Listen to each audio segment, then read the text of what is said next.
नमस्कार, जी बिजनेस पर आपका स्वागत है। आप देख रहे हैं पावर ब्रेकफास्ट। आपके साथ मैं हूं मानसी दवे और जी बिजनेस के तमाम दर्शकों को गणेश चतुर्थी की ढेर सारी शुभकामनाएं। जी हां, आज ही से जी बिजनेस आपको गणेशोत्सव के रंग में रंगा दिखेगा। आज पूरे दिन हम ढेर सारी नई पेशकश आपके लिए लेकर आएंगे और साथ ही काफी कुछ होगा जो कि देखने लायक होगा और साथ ही गणेश चतुर्थी का माहौल आज पूरे दिन आप जी बिजनेस पर देखेंगे। लेकिन चलिए बुलेटिन की शुरुआत हर रोज की ही तरह विदेशी बाजार के संकेतों को समझकर कर लेते हैं। एसजीएक्स निफ्टी आप देखिए 11,371 के लेवल्स पर फिलहाल कर रहा है ट्रेड।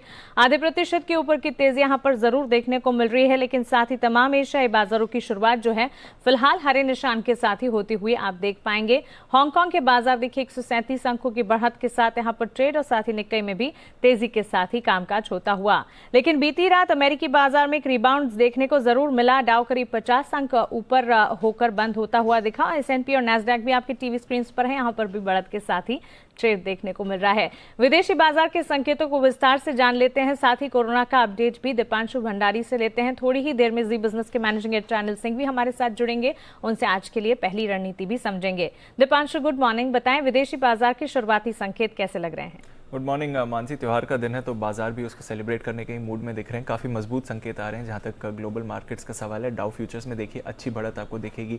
एसजीएक्स निफ्टी 11,375 के करीब ट्रेड कर रहा है, वहां पर अच्छी बढ़त है। और अगर आप बाकी के एशिया के बाजार देखें तो कल की गिरावट के बाद वहां पर भी आपको आज रिबाउंड आते हुए दिख रहा है। एक्चुअली कल शाम अमेरिकी बाजारों का भी मूड अच्छा ही रहा। अगर आप देखें तो रिबाउंड आते हुए दिखा है। डाउ में वैसे तो मामूली 50 अंकों की बढ़त के साथ ही क्लोजिंग हुई, बट अगर आप दिन के निचले स्तर से देखें तो करीब 200 अंकों से ज्यादा की तेजी वहां पर देखने को मिली। नैस्डैक 1% ऊपर था और एक बार फिर नैस्डैक ने नया रिकॉर्ड छुआ है। अगर आप जून से अब तक देखें तो 19वीं बार ऐसा हुआ है जब नैस्डैक ने नया रिकॉर्ड बनाया है। तो वहां पर जो दिग्गज टेक्नोलॉजी शेयर्स में खरीदारी चल रही है, तेजी आ रही है, वहां से पूरे मार्केट का माहौल अच्छा होते हुए दिखा।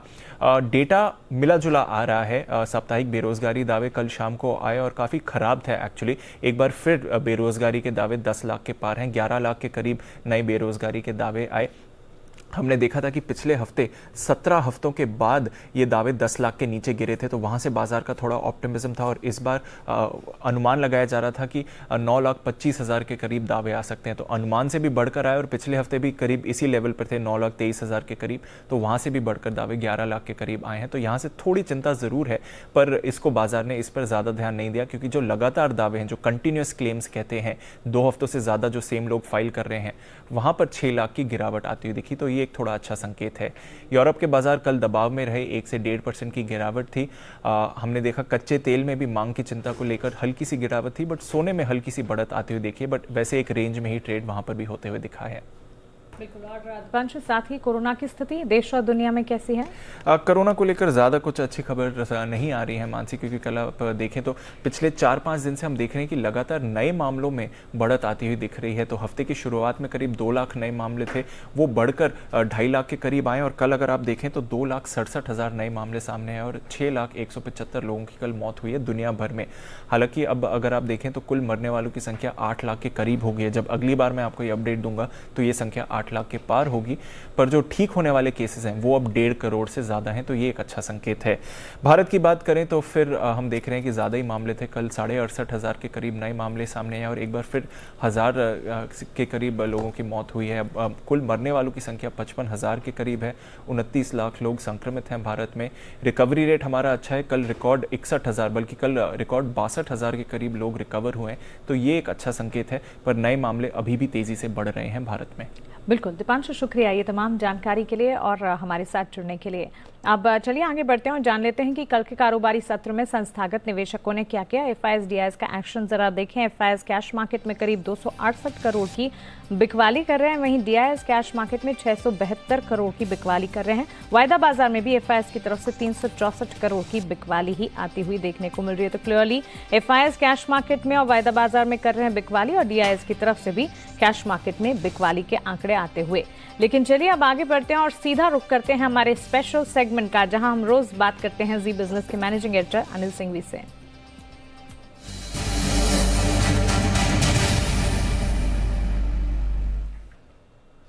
Anil sir, good morning. और सबसे पहले तो आज आपको बधाई देना चाहूंगी और ये भी कहना चाहूंगी कि वादा निभाना कोई आपसे सीखे। जो प्रण आपने लिया था, दर्शकों को सही सटीक राय देना, किसी भी पेचीदा मुद्दे को आसानी से समझाना और साथ ही बड़े मुद्दों पर भी बातचीत करना, और जी बिजनेस अब नंबर 1 चैनल बना है, इस पर आप क्या कहेंगे? गुड मॉर्निंग मानसी, शुक्रिया आपका। देखिए, गणेश उत्सव अच्छी खबरों के साथ शुरू हो रहा है और वैसे तो क्या है, नंबर गेम ये तो चलता रहेगा जिंदगी भर, और स्पेशली जब दो ही प्लेयर्स हो, बराबरी के हो, टक्कर के हो, तो कभी ऊपर कभी नीचे, ये एक पार्ट ऑफ लाइफ है। हम इससे कहीं ऊपर हैं और कहीं अलग हैं। लोग कितना पसंद करते हैं, कितना प्यार करते हैं, वही एकमात्र ये आपके सक्सेस का पैमाना है कि लोग आपको कैसे देखते हैं, कैसे मानते हैं। इसलिए चलता रहेगा। लेकिन हाँ, इसमें कोई डाउट नहीं कि हमारी यंग, एनर्जेटिक और पॉजिटिव टीम जो है उसकी ये कामयाबी है। तो आपको, पूरी टीम को बहुत बहुत बधाई, और सभी हमारे दर्शकों को गणेशोत्सव की बहुत बहुत बधाई। और उम्मीद करता हूँ कि 2020 का जो ये साल बड़ा विघ्न भरा रहा है पूरी देश दुनिया के लिए, बस गणेशोत्सव के साथ ही सारे विघ्न खत्म होते हुए दिखे और हम एक अच्छी नई पारी की शुरुआत करते हुए नजर आए। बस यही शुभकामनाएं मेरी सबके लिए। बिल्कुल, शुक्रिया सर आपके बेस्ट विशेस के लिए। और अब आज के लिए रणनीति क्या होगी, ये बताएं। देखिए, कल भी आपको ध्यान हो कि जिस तरह का ग्लोबल मार्केट का हाल था, लेकिन हम यही कह रहे थे कि घबराइए मत, डरिए मत, जब तक कि कोई इंपॉर्टेंट लेवल के नीचे बाजार न जाए। और बाजार ने एग्जैक्टली वही ट्रेंड दिखाया है। अहम सपोर्ट लेवल्स को होल्ड करके बाजार अच्छी क्लोजिंग देते हुए नजर आए। 11,300 के ऊपर की क्लोजिंग बुरी नहीं है, 22,000 के नजदीक की क्लोजिंग बैंक निफ्टी पर बुरी नहीं है, और आज तो संकेत काफी बेहतर है। तो मुझे लगता है कि हमें ज्यादा कुछ नहीं चाहिए, ग्लोबल मार्केट जरूर से ज्यादा गिरे ना, तो ही हमें एक छोटा करेक्शन देखने को मिलता है। प्लस देखिए, एक्सपायरी का भी दिन हफ्ता था और कल एक्सपायरी का भी दिन था, और तेजी की पोजीशन थोड़ी ज्यादा बन गई थी, कम होनी थी, हो गई। आज रिबाउंड करेंगे, सेंचुरी मांगेंगे फिर से, और मजबूत शुरुआत भी होगी और मजबूती के साथ काम भी करेंगे आगे। ट्रेंड मजबूत है, सेंटिमेंट अच्छा है, फ्लोज अच्छे हैं, तो डरने घबराने की जरूरत है नहीं।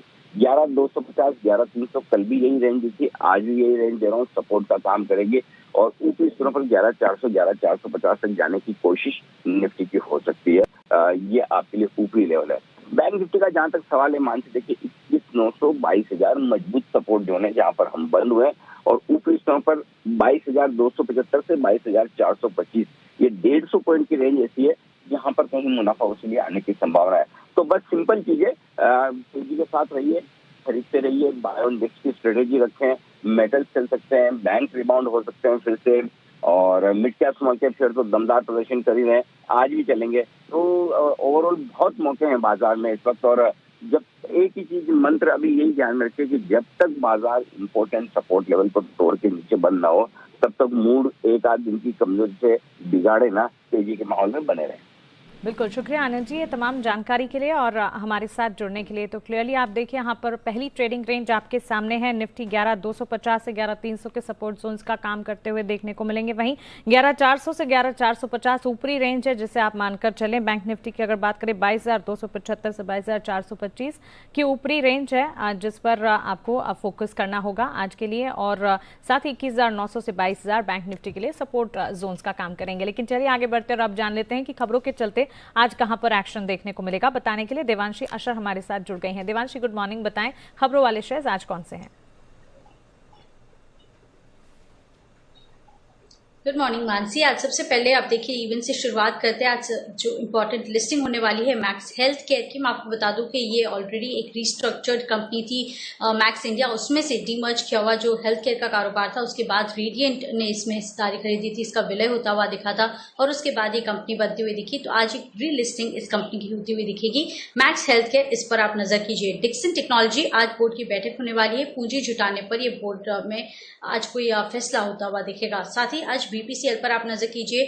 हमने आपको एक्सक्लूसिवली ये बता दिया था पहले कि बीपीसीएल के स्ट्रेटेजिक विनिवेश पर सीजीडी की बैठक होने वाली है, तो आज ये बैठक होने वाली है, इस पर नजर रखिए। विदेशी कंपनी से जुड़े मुद्दे को सुलझाने के लिए सीजीडी की बैठक होती हुई दिखेगी और साथ ही बोलियों पर किस तरह से बातचीत होती हुई दिख रही है, क्या फैसला आता हुआ दिखता है, इस पर आज बीपीसीएल पर आप नजर रखें। और साथ ही आज सुप्रीम कोर्ट में एजीआर मामले पर अगली सुनवाई होती हुई दिखेगी, आज दोपहर को 2 बजे, तो इस पर भी नजर रहेगी टेलीकॉम स्टॉक्स पर। नतीजों के लिहाज से आईओबी इसके नतीजे इस बार अच्छे आते हुए दिखे। आप देखिए ब्याज से आय में करीब 10% तक की बढ़त आती हुई दिखी। प्रोविजन सालाना आधार पर करीब 16% तक कम होते हुए दिखे और तिमाही आधार पर भी करीब 8% प्रोविजन में कमी आती हुई दिखी है। मुनाफा इस बार आप देखिए 121 करोड़ रुपए आता हुआ दिखा है घाटे के सामने, तो इस बार घाटे से मुनाफे में आती हुई दिखी है बैंक। और साथ ही जो एसेट क्वालिटी है वो भी इस बार बेहतर आती हुई दिखी है। 13.9% ग्रॉस एनपीएस और नेट एनपीएस 5.1% पे आते हुए दिखे हैं, 5.44% से घटकर। मॉइल इसके कमजोर नतीजे आते हुए दिखे हैं। आय करीब 45% तक कम होती हुई दिखी है और साथ ही जो मुनाफा है 1.9 करोड़ पे आता हुआ दिखा है। वैसे एक एक्सेप्शनल घाटा था 50 करोड़ का, तो एडजस्टेड जो मुनाफे का आंकड़ा है वो थोड़ा सा बेहतर है, लेकिन ऑपरेशनली इस बार नंबर्स थोड़े से कमजोर हैं। मार्जिन 40% से घटकर करीब 31-32% के करीब आते हुए दिखे हैं। फूड एंड हेल्थ इसके भी नतीजे कमजोर आते हुए दिखे हैं। जो आय है वो करीब 30% तक कमजोर होती हुई दिखी है और साथ ही जो मार्जिन है वो 13% से घटकर 8% पे आते हुए दिखे हैं। मुनाफा इस बार करीब 1 करोड़ पे आता हुआ दिखा है, तो इस पर भी आप नजर करिए। 5 करोड़ से घटकर ओवरऑल इसके भी नतीजे थोड़े से कमजोर हैं। निफ्टी 50 में 25 सितंबर से बदलाव होते हुए दिखेंगे और इसके नोटिफिकेशन में हमने देखा कि एसबीआई लाइफ और डीवीज लैब ये 2 कंपनीज हैं जो कि अब निफ्टी का हिस्सा होती हुई दिखेंगी, इसमें शामिल होती हुई दिखेंगी। और उसके विपरीत आप देखिए भारतीय इंफ्राटेल और जी एंटरटेनमेंट इंडेक्स से बाहर होते हुए दिखेंगे। जीएमएम फॉडलर पर भी आपको नजर रखनी है, जहां पे एक इंटरेस्टिंग डेवलपमेंट होता हुआ दिखा है। जीएमएम फॉडलर अपने पेरेंट ग्रुप में कंट्रोलिंग हिस्सा खरीदेगा, 54% हिस्सा खरीदेगा, जहां पे करीब 34% हिस्सा जीएमएम फॉडलर खरीदेगा और उसकी जो सब्सिडरी है उसके थ्रू करीब 20% तक की हिस्सेदारी खरीदेंगे, तो इस पर आपको नजर रखनी है। शुक्रिया ये तमाम जानकारी के लिए और हमारे साथ जुड़ने के लिए। जी बिजनेस के खास शो बाजार आज और कल में वीके शर्मा, एचडीएफसी सिक्योरिटीज के वीके शर्मा ने कौन सी दमदार रणनीति बताई है, आइए देखते हैं।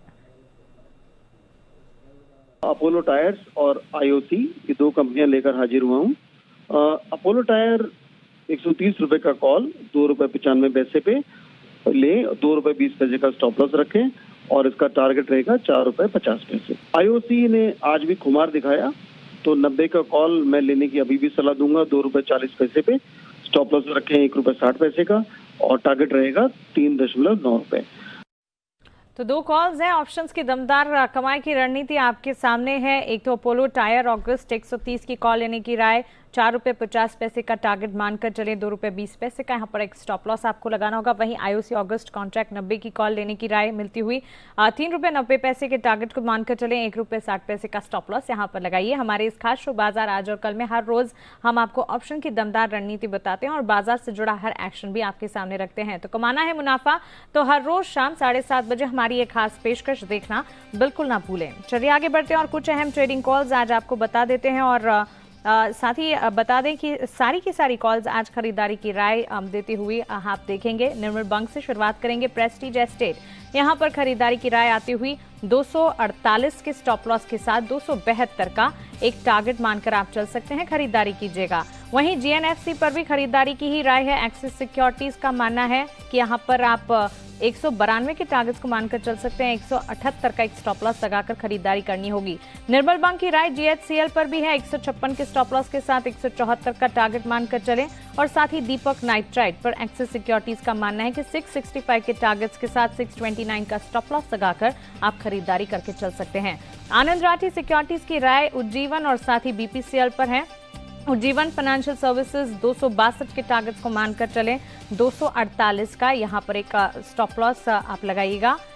262 के टारगेट्स को यहाँ पर आपको मानना होगा, 248 का स्टॉप लॉस लगाएं। और साथ ही बीपीसीएल में 425 के टारगेट्स को मानकर खरीदारी की जा सकती है। आज में choice broking GMR infra cash market पर खरीदारी की राय दे रहे हैं, 2385 के टारगेट्स को मानकर चलें, 2130 का एक स्टॉप लॉस लगाएगा। तो कई सारी ट्रेडिंग कॉल्स हैं आज आपके लिए और सारी की सारी खरीदारी की तरफ इशारा कर रही है। लेकिन चलिए अब हमारे साथ हमारी टेक्निकल एनालिस्ट सिमी भौमिक भी जुड़ गई हैं, उनसे बातचीत करते हैं। सिमी, गुड मॉर्निंग, स्वागत है आपका जी बिजनेस पर। सबसे पहले इंडेक्स पर ही आपका नजरिया हम जानना चाहेंगे। Very good morning Mansi. मुझे लगता है कि निफ्टी और बैंक निफ्टी दोनों इंडेक्स में आज भी खरीदारी करने का ही सलाह होगा मेरे तरफ से। निफ्टी का मेजर जो क्रिटिकल सपोर्ट है 11,300 से 11,280। जब तक निफ्टी इस रेंज से ऊपर है, निफ्टी अगर इस रेंज से बहुत ज्यादा नीचे नहीं खुलता है और अगर खुल भी जाता है तो भी रिकवरी में इसी रेंज के ऊपर ही हम लोग वापस से खरीदारी का सलाह रखेंगे और इसी रेंज के ऊपर खरीदारी करेंगे भी। स्टॉप लॉस 11,250 के नीचे रखना पड़ेगा। टारगेट होगा 11,380 से 11,420। आज नहीं तो मंडे तक ये पोजीशन होल्ड करना पड़ेगा स्टॉप लॉस के साथ।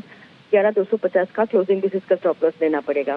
बैंक निफ्टी के लिए भी वही स्ट्रैटेजी होगा। 21,950, 21,900 इसी रेंज के आसपास क्लोजिंग कल आया था और इसी रेंज के आसपास खरीदारी करने का भी सलाह है। 21,800 से नीचे स्टॉप लॉस मेंटेन करेंगे। अगर गैप डाउन ओपनिंग हो जाता है कहीं से भी या अगर इंट्राडे वीकनेस भी आता है तो भी मुझे लगता है कि एक रिकवरी में 21,900, 950 के ऊपर ही खरीदारी करने का सलाह वापस से आना चाहिए।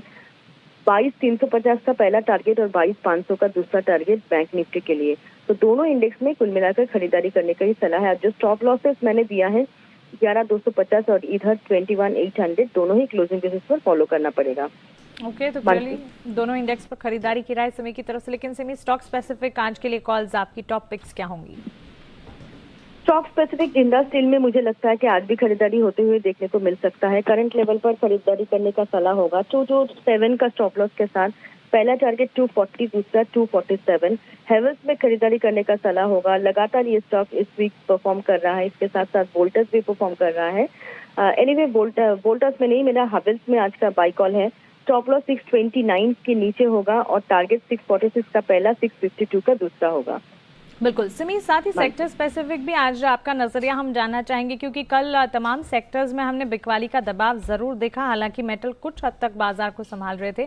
आज सेक्टर स्पेसिफिक एक्शन आप कहां पर देख रही हैं? सेक्टर स्पेसिफिक आज मानसी मुझे लगता है कि दबाव कल था मार्केट में और स्पेशली दबाव आ रहा था रिलायंस से। रिलायंस में वीकनेस था और रिलायंस अभी एक क्रिटिकल सपोर्ट के आसपास आके बंद हुआ है। मानसी आज 2100 का लेवल वापस से ट्रेंड डिसाइडर का काम करेगा रिलायंस का। रिलायंस अगर 2100 के ऊपर मेंटेन करता है तो रिलायंस में अच्छा खरीदारी वापस से इमर्ज होते हुए देखने को मिलेगा और तब जाके रिलायंस भी ऊपर आएगा। रिलायंस निफ्टी को भी लेके ऊपर आ सकता है, पर 2100 से नीचे रिलायंस वीक ही रहेगा। हो सकता है फर्दर करेक्शन फर्दर डे खुल जाएगा, मतलब हो सकता है कि रिलायंस 2100 से नीचे और नीचे आ सकता है। ये रहा रिलायंस का मूव।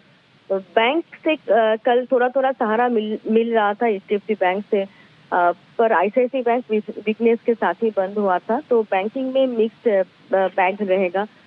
कुल मिलाकर मुझे लगता है कि ICICI बैंक एक मेजर सपोर्ट के आसपास आ रहा है 360, 356। जब तक ये रेंज नहीं टूटता है तब तक ICICI बैंक लोअर लेवल्स पर खरीद कर चलने से 370, 380 का रेंज वापस देखने को मिल सकता है। और 1050 के आसपास HDFC बैंक का भी सपोर्ट है। जब तक ये सपोर्ट नहीं टूटता है तब तक खरीदारी का सलाह रहेगा मेरे तरफ से। और इधर से ऑटो में मतलब सिलेक्टिव स्टॉक में अभी भी बाइंग आ सकती है। कल 7,000 के आसपास से मारुति में थोड़ा बहुत करेक्शन देखा गया था। मदरसन, सुमी और टाटा मोटर्स में भी करेक्शन देखा गया था, पर ओवरऑल चार्ट स्ट्रक्चर तीनों का ही स्ट्रांग है। मुझे लगता है लोअर लेवल से खरीदारी देखते हुए मिलना चाहिए। अशोक लेलैंड स्ट्रक्चर अभी भी स्ट्रांग है। मुझे लगता है यहाँ से भी खरीदारी करके 74, 75 तक इंतजार किया जा सकता है। तो अशोक लेलैंड स्ट्रांग स्ट्रक्चर है। 6950 का ओवरऑल स्टॉप लॉस मेंटेन करने के लिए कहेंगे अशोक लेलैंड के लिए। और रहा सवाल IT के, तो मुझे लगता है कि IT में थोड़ा बहुत वीकनेस मैं देख रही हूँ। स्टॉक्स पे भी वहाँ पे खरीदारी हो सकता है, पर IT ओवरऑल इंडेक्स मुझे बहुत ज्यादा स्ट्रांग नहीं लग रहा है। हाँ, सारे IT TCS, इन्फोसिस अपना अपना सपोर्ट के आसपास आ चुका है, तो एक रिकवरी वहाँ से भी देखने को मिल सकता है। ओवरऑल फार्मा में कल प्रॉफिट टेकिंग आया था, सुबह ऊपर था और सुबह के बाद से एटलीस्ट सेकेंड हाफ में सेशन में देखा था कि फार्मा में प्रॉफिट टेकिंग आ गया था। तो फार्मा में ओवरऑल स्ट्रक्चर मानसी अभी भी स्ट्रांग है। तो मुझे लगता है कि अभी हो सकता है कि 1-2 दिनों का कंसोलिडेशन देखने को मिलेगा, पर लोअर लेवल से वापस से बाइंग आते हुए देखने को मिलना चाहिए। ओवरऑल मुझे लगता है कि आज भी स्टॉक स्पेसिफिक रहना चाहिए, जिसमें कुछ मिड कैप अच्छा परफॉर्म कर सकता है। तो फोकस वहीं पे रखना चाहिए और स्टॉक स्पेसिफिक रखना चाहिए। और मुझे लगता है कि आज पूरे बाजार में काफी एक्शन देखने को मिलेगा। और सिमी, आपके टॉप पिक्स और दिन के दौरान भी आपसे हम बातचीत करते रहेंगे। बहरहाल थोड़ी सी समय की पाबंदी है, लेकिन काफी ज्यादा एक्शन आज बाजार में देखने को मिलेगा और सिमी के पिक्स भी आपके सामने हैं। चलिए आगे बढ़ते हैं, कमोडिटी बाजार का जायजा भी ले लेते हैं।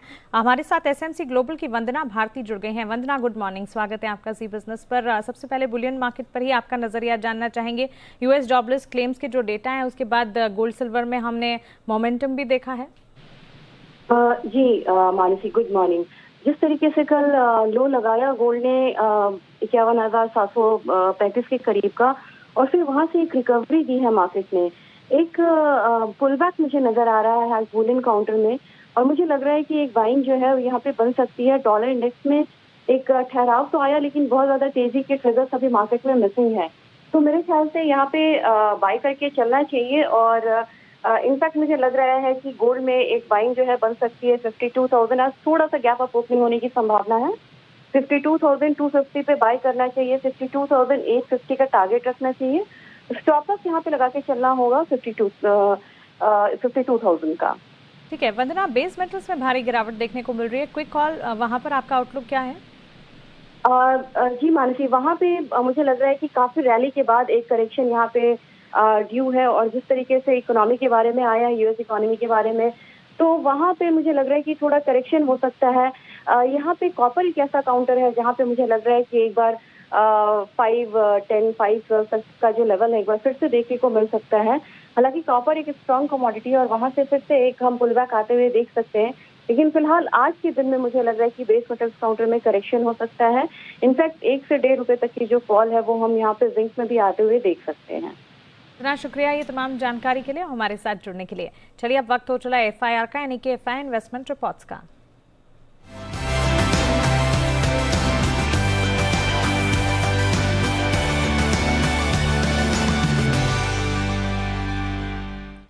ब्रोकरेज रिपोर्ट्स लेकर आशीष चतुर्वेदी हमारे साथ जुड़ गए हैं। आशीष गुड मॉर्निंग, बताएं। Good morning Mansi. सिर्फ एक ही रिपोर्ट से फिलहाल अगर आप देखें तो स्टेट बैंक ऑफ इंडिया पर काफी पॉजिटिव रिपोर्ट आती हुई दिखी है। CLSA की बढ़िया रिपोर्ट है, खरीदारी के राय को बरकरार रखा और देखिए लक्ष्य में काफी ज्यादा बढ़ोतरी की है, 270 से बढ़ाकर 310 कर दिया है। 195 जो है कल की क्लोजिंग, और ये कह रही कि स्टॉक के अंदर अगर आप देखें तो डीप वैल्यू नजर आ रही है और कंपनी जो है वेल पोजिशनड है। लिहाज से अगर आप देखें तो जो पब्लिक सेक्टर की बैंक्स हैं वो ज्यादा बेहतर इन्हें नजर आ रही हैं। कह रहे कि सब्सिडरीज में भी काफी ज्यादा वैल्यू है, जिसके चलते आप देखिए कि दमदार रिपोर्ट आती हुई दिखी स्टेट बैंक ऑफ इंडिया पर। ओके आशीष, शुक्रिया ये ब्रोकरेज रिपोर्ट के लिए, और इससे जुड़ा सारा एक्शन हम वक्त वक्त पर दिन के दौरान आपको बताते रहेंगे। चलिए इसी के साथ पावर ब्रेकफास्ट में फिलहाल इतना ही। मुझे दीजिए इजाजत, लेकिन आगे आपके लिए लेकर आ रहे हैं फास्ट मनी, जिसमें आपको मिलेंगे आज के लिए 20 दमदार ट्रेडिंग आइडियाज।